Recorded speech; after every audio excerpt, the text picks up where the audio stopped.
तो आदाब, नमस्कार, गुड इवनिंग, सत श्री अकाल। एक बार फिर आप तमाम लोगों का स्वागत है। आज संडे है और वक्त फॉलोअप का है।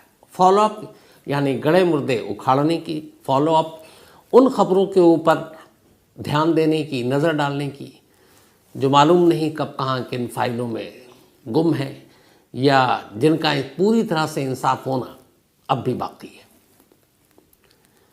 सोचकर ये अजीब लगता है क्योंकि कानून, अदालतें हमेशा ये कहती हैं कि सबूत चाहिए, चश्मदीद चाहिए, गवाह चाहिए किसी केस का फैसला सुनाने के लिए। अब सोचिए, एक महिला के साथ कई लोग मिलकर गैंगरेप कर रहे हैं और जिस जगह पर इस महिला के साथ गैंगरेप हो रहा उससे कुछ दूरी पर उसका बेबस पति अपने 6 महीने के बच्चे की जान बचाने के लिए दुबका पड़ा है और उसे पता है कि अगर वो उठ गया और उन लोगों ने देख लिया तो उसे मार डालेंगे। लाइव उसकी नज़रों के सामने उसकी बीवी का गैंगरेप हो रहा है। बड़ी मुश्किल से वो मदद के लिए पास के गांव में जाता है, बताता है। लोग उसकी मदद के लिए भागते हैं। करीब 200 लोग गांव के लाठी, डंडे, सरिये लेकर उस जगह पर पहुंचते हैं जहां उसकी बीवी के साथ गैंगरेप हो रहा था। लेकिन आने जाने में वक्त लग चुका था। उस महिला की मौत हो चुकी थी। उसके कातिल, उसके बलात्कारी मौके से भाग चुके थे। इसके बाद ये मामला कोर्ट में जाता है, पुलिस तक पहुंचता है। पति आई विटनेस है इस केस का और 6 महीने का उसका मासूम, लेकिन बच्चा कुछ समझ नहीं पाएगा। लेकिन एक विटनेस के सामने होने के बावजूद इस केस का क्या हश्र होता है और इस केस का कैसे रेप होता है और आज ये केस कहाँ खड़ा है। फॉलोअप में आज बात छवि रानी की कहानी की। बात 80 के दशक की है। 1977 में छवि रानी, जो उस वक्त उड़ीसा के पुरी में रहा करती थी, एक शख्स से उसे प्यार होता है और फिर उससे शादी कर लेती है। उसका पति का नाम नबा किशोर। छवि रानी और नबा किशोर दोनों अपनी ज़िंदगी खुशी खुशी गुजार रहे थे। शादी के बाद नबा किशोर ने कहा था कि कुछ नया धंधा शुरू करूं, तो उसने अखबार की एजेंसी ले ली थी। वो अखबार जो भुवनेश्वर, कटक और बाकी जगहों से आते थे, वो उसकी एजेंसी लेता था और अपने गांव के आसपास उन अखबारों को सर्कुलेट करता था, बांटा करता था। अखबार की एजेंसी लिए करीब उसको 3 साल हो चुके थे। अब अखबार बांटने और भेजने के चक्कर में उसे अखबारों को लेकर दिलचस्पी शुरू हो गई। उसे लगा कि मैं अखबार लोगों तक बांट रहा हूँ एजेंसी लेकर, क्यों ना मैं भी इस अखबार में कुछ लिखूँ, मैं अपने गांव के बारे में, अपने इलाके के बारे में। और धीरे धीरे उसके अंदर एक जर्नलिस्ट बनने की चाहत उमड़ने लगी और वह अखबार ध्यान से पढ़ता, खबरों के बारे में जानकारी रखता और आखिरकार एक भुवनेश्वर से न्यूज़पेपर शुरू हुआ जिसका नाम था प्रगति बाड़ी। तो उसके लिए अलग अलग ज़िलों में, डिस्ट्रिक्ट्स में कॉरेस्पोंडेंट चाहिए थे। तो नबा किशोर ने भी अप्लाई किया और फिर उसको नौकरी मिल गई। अब वो इस अखबार का रिपोर्टर बन गया। रिपोर्टर बनते ही अब उसने अपनी खबरें करनी शुरू कर दी। अब नबा किशोर एक ईमानदार जर्नलिस्ट था, जैसे जर्नलिस्ट की आज के दौर में कमी है। तो सिस्टम, सरकार, पुलिस, सरकारी बाबू, इनके खिलाफ तमाम कमियों को उजागर करता, रिश्वतखोर नेताओं को बेनकाब करता और इलाके के जो उसके सब दबंग नेता थे उनके खिलाफ जमकर खबरें लिखता। इससे बहुत सारे उसके दुश्मन बन गए। कई बार उसे धमकियां मिली कि तुम मत लिखो, लेकिन वो अपने जर्नलिज्म के इथिक्स और उसूल के साथ, जो शायद हम लोग नहीं कर रहे हैं आज, वो डटा रहा और करता रहा। इत्तेफाक से उस दौर में जिस इलाके में ये रहा करता था, वहाँ के 2 दबंग नेता थे, दोनों कांग्रेस के थे। एक बिरडी, एक गांव है, तो बिरडी गांव का ब्लॉक प्रेसिडेंट जिसका नाम था दिवाकर नायक और दूसरा कार्यकारी अध्यक्ष इसी कांग्रेस का ब्लॉक, उसका नाम था नंदा मोहंती। ये दोनों खूब सरकारी जो भी स्कीम आती उसके पैसे गरीबों तक पहुंचने नहीं देते। बहुत सारे करप्शन थे इनके। तो इनकी खबरों को नबा किशोर खूब लिखता, छापता, दिखाता। अब ये बात इन दोनों नेताओं को बड़ी बुरी लगी। उन्होंने कई बार धमकी दी पर वो माने नहीं और ये सिलसिला लिखने छापने का चलता रहा। नबा किशोर अपनी जर्नलिज्म के एथिक्स और उसूल पे कायम रहा। इस दौरान में उसे एक बेटा हो गया। दोनों पति पत्नी खुश थे। नबा भी एक रिपोर्टर बन के बेहद खुश था, लेकिन खुश तब तक था जब तक कि 3 अक्टूबर 1980 की तारीख नहीं आई थी। 3 अक्टूबर 1980, गांधी जयंती के ठीक अगले दिन। उस दिन किसी काम से नबा और छवि रानी को अपने गांव से बाहर जाना था। जब वो गांव से बाहर निकलने के जाने लगे, 6 महीने का उनका बच्चा उनके साथ था, तो अचानक इन दो नेताओं ने, जो नंदा मोहंती और दूसरे, उन्होंने कहा कि उनके लोग वहाँ पहुँच गए रास्ते में, और नबा किशोर से कहा कि चलो साहब ने तुम्हें बुलाया है, साहब की हवेली पर चलना है और कुछ काम है। तो उसने बताया मैं कहीं बाहर जा रहा हूँ, शाम को लौट आऊँगा। उसने कहा नहीं, शाम को नहीं, अभी चलो, वरना बहुत बुरा अंजाम होगा। उन्होंने धमकी दी। नवा डर गया कि कुछ गड़बड़ है। उसने कहा कि चलो हम बाहर बाद में जाएंगे। अपनी पत्नी छवि रानी से कहा कि वापस लौटते हैं और घर में तुमको छोड़ता हूँ और मैं जाकर दिवाकर नायक और नंदा मोहंती से मिल लेता हूँ। पता नहीं क्या बात है। अब ये कहकर वो घर छोड़ता है, लेकिन तभी रास्ते में वही लोग फिर वापस उसके पीछे, कि वो घर से लौटेगा, उसके पीछे पड़ जाते हैं और नंदा मोहंती को पकड़कर बुरी तरह पीटना शुरू कर देते हैं। जब बुरी तरह पीटते हैं और कहते हैं कि तुम्हें आना है, तो नंदा मोहंती घर पहुंचता। छवि रानी देखकर घबरा जाती है। फिर वो कहती है कि जाकर अभी मिल लेते हैं। तो वो कहता ठीक है मैं जा रहा हूँ। वो पहुँचता है नंदा मोहंती के घर। वहाँ जब वो पहुँचता है तो वो कहते हैं कि तू बहुत ज़्यादा उड़ रहा है, हमारे खिलाफ खबरें छाप रहा है। अपने गुर्गों से उसकी बुरी तरह पिटाई कराते हैं और कहते हैं कि इसी वक्त अभी अपनी पत्नी और बेटे को उठा और ये गांव खाली कर दे। अब शाम हो चुकी थी, अंधेरा होने वाला था। वो कहता है कि मालिक सुबह तक का वक्त दे दीजिए, छोटा सा बच्चा है, 6 महीने का, बीवी है, इस वक्त कहाँ जाऊँगा, कोई साधन भी नहीं है। कहता अभी निकलना है तुम्हें। हार कर ये घर पहुँचता। छवि रानी से कहता जो भी ज़रूरी सामान है ले लो और अभी निकलना है। छवि रानी उसकी हालत देखकर वैसे ही घबराई हुई थी। 6 महीने के बच्चे को लेकर अब वो पैदल ही जा रहा है। पास में एक नदी थी, नदी का पुल पार कर रहा था। तभी अचानक उसने देखा कि बहुत सारे लोग नंदा मोहंती और दिवाकर नायक के चले आ रहे हैं उसकी तरफ। ये देखकर वो घबरा गया। छवि रानी अपने पति से कहती है कि तुम एक काम करो, इस बच्चे को गोद में पकड़ो और तुम कहीं छुप जाओ, मैं पीछे से आती हूँ। उसने कहा नहीं, उसने कसम दिया। उसने कहा कि अगर वो मारेंगे तो कम से कम बच्चा तो जिंदा रहेगा।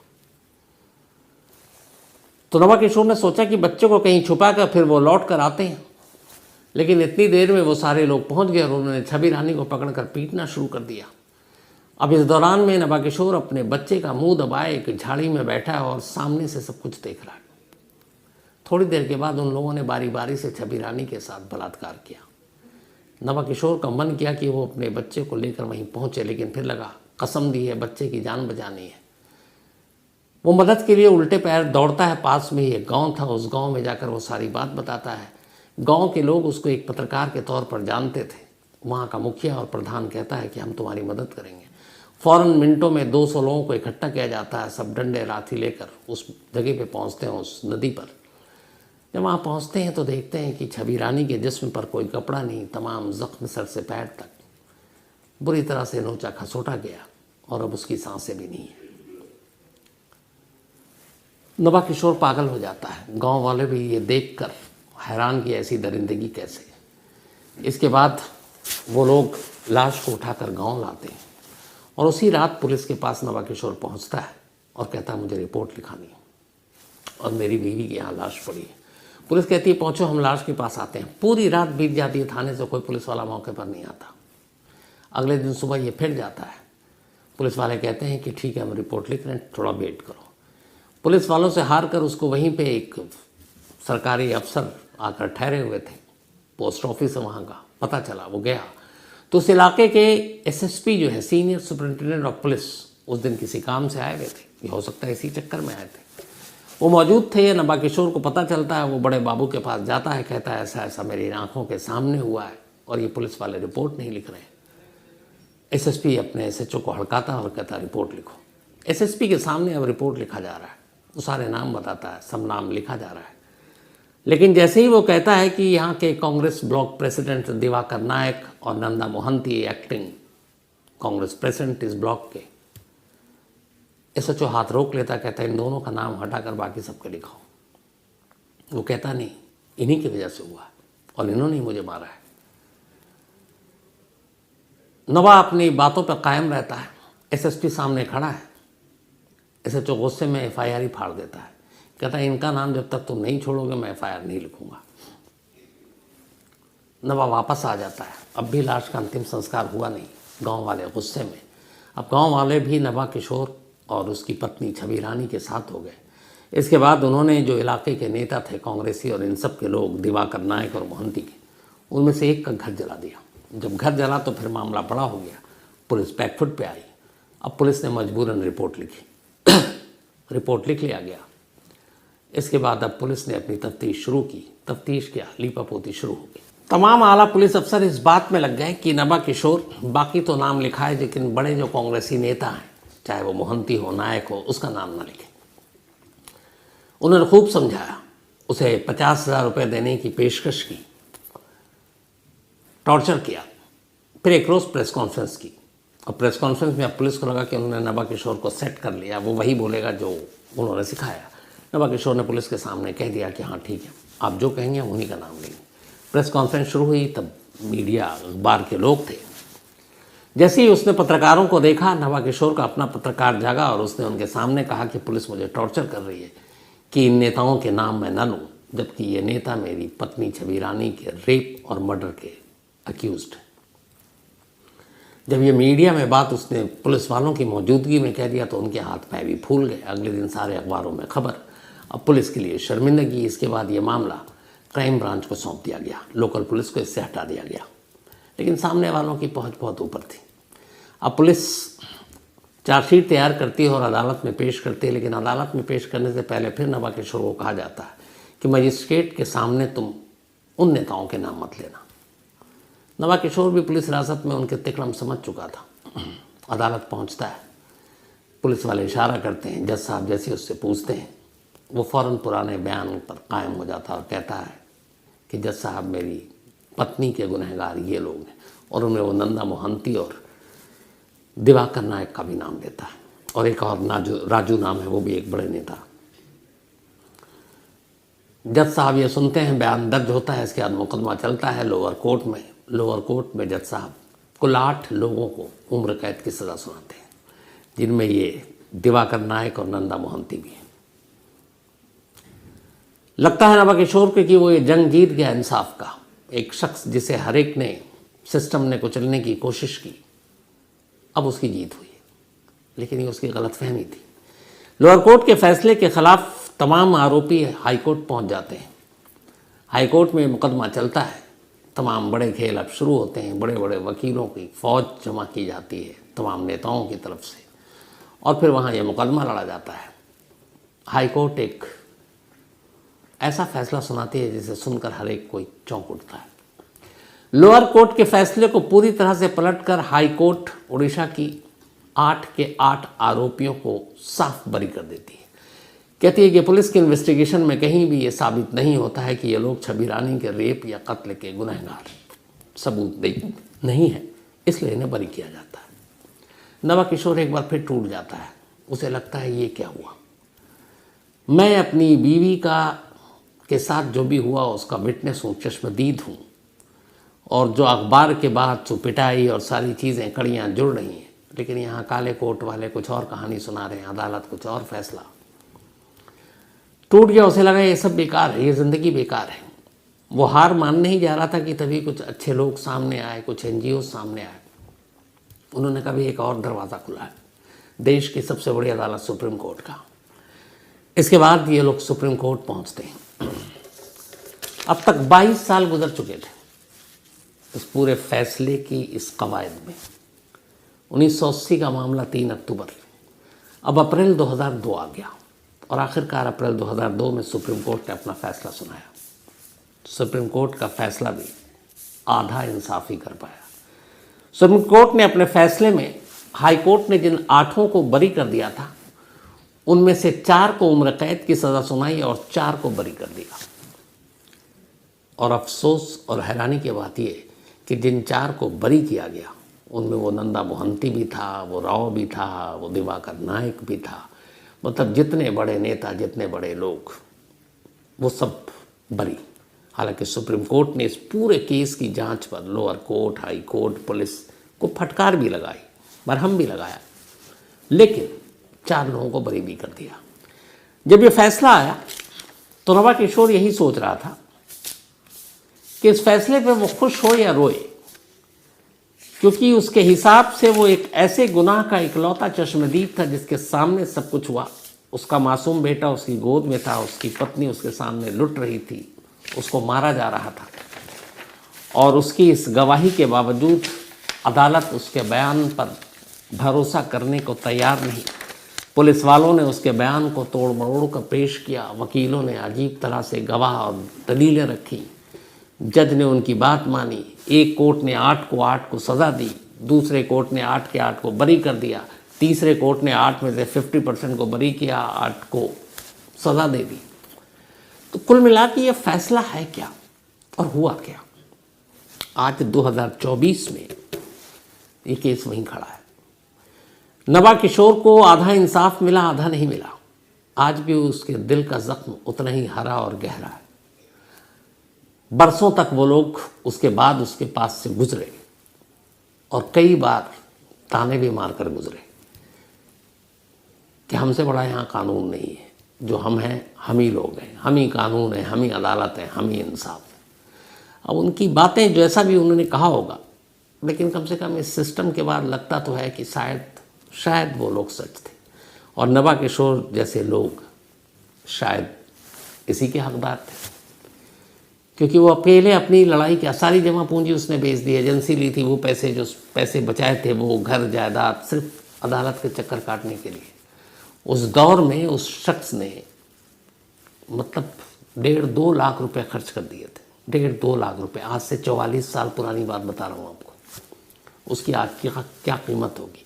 और ये सब कुछ लुटाने के बावजूद उसकी उम्मीद सिर्फ एक थी कि उसे इंसाफ मिलेगा, इंसाफ मिला नहीं, और आखिर में भी देश की सबसे बड़ी अदालत ने भी उसे मझधार में लाके छोड़ दिया। आधा इंसाफ दिया, आधा नहीं दिया।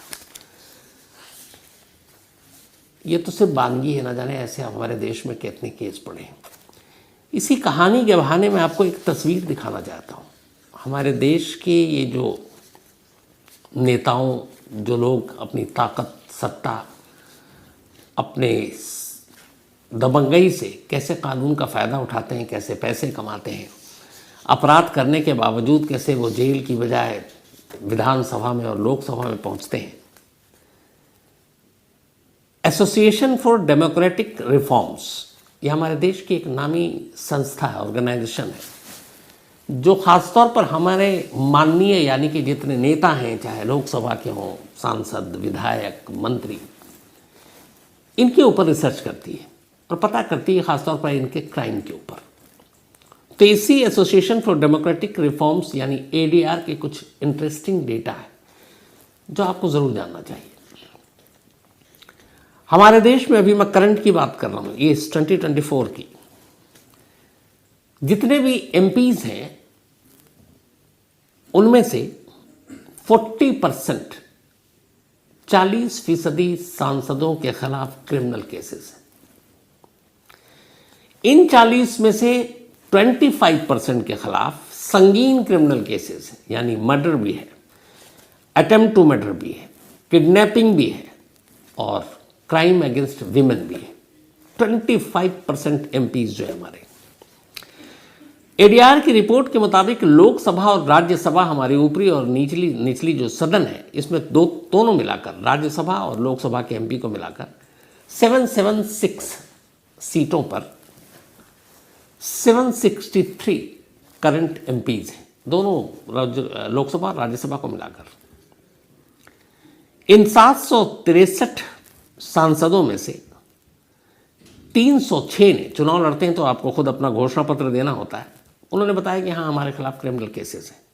और इन 306 में से 194, 306 में से 194 ने कहा है कि उनके खिलाफ सीरियस हीनियस क्राइम के केसेस हैं, murder, attempt to murder, kidnapping, crime against women.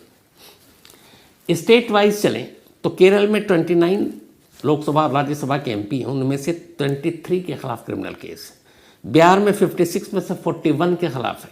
Maharashtra में 65 में से 37 के खिलाफ है। तेलंगाना में 24 में से 30, दिल्ली में 10 में से दिल्ली में 7 सीटें, 7 में से 5, और अगर राज्यसभा का जोड़ ले तो अब दिल्ली में 10 सीटें होती हैं, 7 लोकसभा की और 3 राज्यसभा की। तो इनमें से 5 पार्टी वाइज अगर आप आए क्राइम के केसेस सीरियस सिर्फ मैं बताऊंगा, बाकी की तो गिनती ही नहीं है। सीरियस अभी बीजेपी के 385 एमपीज हैं, उनमें से 98 के खिलाफ सीरियस क्राइम के चार्जेस हैं। कांग्रेस के 81 हैं, दोनों मिलाकर लोकसभा राज्यसभा, उनमें से 26 के खिलाफ सीरियस क्रिमिनल केसेस हैं, हीनियस। आरजेडी के 6 में से 3 के खिलाफ, भारतीय कम्युनिस्ट पार्टी में से 8 में से 2 के खिलाफ, आम आदमी पार्टी अरविंद केजरीवाल 11 में से 1 के खिलाफ, इसके अलावा राष्ट्रवादी कांग्रेस 8 में से 2 के खिलाफ। अब सिर्फ क्रिमिनल या क्राइम केसेस मत जाइए, एक और बड़ा दिलचस्प डेटा एडीआर ने दिया है, वो भी जानने की ज़रूरत है। हमारे देश में आपको पता है कि जो हमारी पर सालाना जो इनकम है आप आम लोगों की, वो कितनी है? प्रति व्यक्ति जो आय है इनकम इंडिया में, वो 2 लाख रुपए से कम है। 12 महीने में 2 लाख रुपए से कम है, मतलब प्रति व्यक्ति एक आदमी की इनकम या आमदनी कहें 2 लाख से कम है। और अगर आप दिन भर का फिर इस 2 लाख को जोड़ लें तो 550 रुपया बनता है एक दिन का। और अगर आप ये चुने हुए हमारे माननीय सांसद और विधायकों की बात करें तो इनके भी ज़रा डेटा देख लें। 53 ऐसे हमारे नेता हैं या फिर सांसद या विधायक हैं जिनकी कुल प्रॉपर्टी 763 सांसदों की अगर हम बात करें 29,251 करोड़ है। 29 कुल संपत्ति 29,251 करोड़। जो क्रिमिनल बैकग्राउंड के एमपीज हैं हमारे यहाँ जितने भी, उनका भी इंटरेस्टिंग फिगर है। जो क्रिमिनल हैं उन सारे क्रिमिनल बैकग्राउंड के एमपीज की जो टोटल प्रॉपर्टी है वो है 50,003 करोड़ की, और बिना क्रिमिनल बैकग्राउंड वाले जो एमपीज हैं उनकी है 30,050 करोड़ की। मतलब जो क्रिमिनल उनके पास ज़्यादा पैसे हैं, जो क्रिमिनल नहीं है उनके बेचारों के पास कम पैसे हैं। कुल देश में अलग अलग हमारे जितने भी स्टेट्स हैं वहाँ पे एमएलए होते हैं, विधायक, तो सारे देश के कुल 4001 इस वक्त एमएलए है, 4001। इन सब की कुल मिलाकर जो प्रॉपर्टी है वो है 54,000 करोड़ रुपीस, 54,000 करोड़ रुपए, 4001 विधायकों की। इसके अलावा नॉर्थ ईस्ट की अगर इसी में बात करें 54,000 करोड़ की, तो अगर 3 स्टेट को आप ले लें, नागालैंड, मिजोरम और सिक्किम, तो इनका भी 2023 और 24 का जो सालाना बजट आया है ना वो 49,000 करोड़ का है। इन 3 स्टेट्स का, नागालैंड, मिजोरम और सिक्किम, टोटल बजट तीनों स्टेट का मिला दूँ 23 और 24 का तो 49,000 करोड़ है। और हमारे सिर्फ 4001 विधायकों की कुल प्रॉपर्टी 54,000 करोड़ है, यानी कि इन 3 राज्यों के बजट उनके मुकाबले कम है। जो एवरेज है एमएलए की प्रॉपर्टी या संपत्ति वो 13.63 करोड़ है। मतलब एक एमएलए कम से कम 13 करोड़ का तो मालिक है हमारे देश में, जिस देश में एक आदमी की सालाना आमदनी 2 लाख से भी कम है। 1356 ऐसे एमएलए हैं जिनकी औसत या एवरेज प्रॉपर्टी 11.97 करोड़ है। तो ये थोड़े से एडीआर के आंकड़े थे। ये आंकड़े इसलिए इंटरेस्टिंग हैं कि जब ऐसे पॉलिटिशियन, नेता, दबंगई लोग क्राइम करते हैं और फिर कानून से किस तरह से बच कर निकलते हैं, तो उसकी एक वजह ये भी है, ये दौलत। ये काम आता है आपको पुलिस का पेट भरने में, कागजात बदलने में, वकीलों की फ़ौज खड़ी करने में, और न जाने कैसे कैसे अदालतों के रुख और फैसले को बदलने और बदलवाने में। तो जब ऐसा होगा तो हम लोगों को इंसाफ कहाँ मिलेगा? बात सोचने वाली है। तो आज फॉलोअप में इतना ही। अब आपसे मुलाकात होगी मंडे को किसी नई कहानी के साथ और फॉलो अप में अगले संडे को आपसे मुलाकात होगी किसी और गड़े मुर्दे को उखाड़ने के लिए। तो तब तक अपना और अपनों का ख्याल रखिएगा। Thank you very much.